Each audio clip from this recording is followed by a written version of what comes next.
2025-এ ওয়ার্ল্ডের top 5 biggest company কোনটা কোনটা চলো আজকে দেখি। নাম্বার 5-এ আছে অ্যামাজন। এস্টাবলিশড হয়েছিল 1994-এ। এখন তার মার্কেট ক্যাপিটাল হলো $1.75 ট্রিলিয়ন। অ্যামাজন ফেমাস হয়েছিল ই কমার্স আর প্রাইম ভিডিও দিয়ে, কিন্তু তার সবথেকে বেশি প্রফিট আসে অ্যামাজন ক্লাউড থেকে। নাম্বার 4-এ আছে অ্যালফাবেট। এস্টাবলিশড হয়েছিল 2015-এ। এটা একটা প্যারেন্ট কোম্পানি যার মধ্যে গুগল, ইউটিউব, এআইয়ের মতন অনেকগুলো কোম্পানি আছে। অ্যালফাবেটের আন্ডারে এখন প্রায় 260+ কোম্পানি আছে।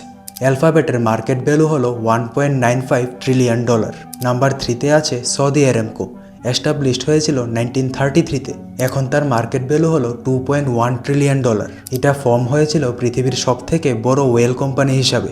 আসলে সৌদি আরামকো হলো একটা গভর্নমেন্ট ওন কোম্পানি, কিন্তু এটা পৃথিবীর সবথেকে বেশি প্রফিটেবল কোম্পানি। 2 নম্বরে আছে মাইক্রোসফট। এস্টাবলিশড হয়েছিল 1975-এ। এখন তার মার্কেট ভ্যালু হলো $2.75 ট্রিলিয়ন। ফেমাস হয়েছিল উইন্ডোজ আর মাইক্রোসফট অপারেটিং সিস্টেম দিয়ে। এখন মাইক্রোসফটের আন্ডারে 100-র থেকেও বেশি কোম্পানি আছে। আর 1 নাম্বার হলো অ্যাপেল। এস্টাবলিশড হয়েছিল 1976-এ। এখন তার মার্কেট ভ্যালু হলো $2.85 ট্রিলিয়ন। ফেমাস হয়েছিল আইফোন, ম্যাকবুক আর অ্যাপেল ওয়াচ দিয়ে। অ্যাপেল হলো ওয়ার্ল্ডের একমাত্র কোম্পানি যেটার মার্কেট ভ্যালু $3 ট্রিলিয়ন ক্রস করতে পারলো। Subscribe.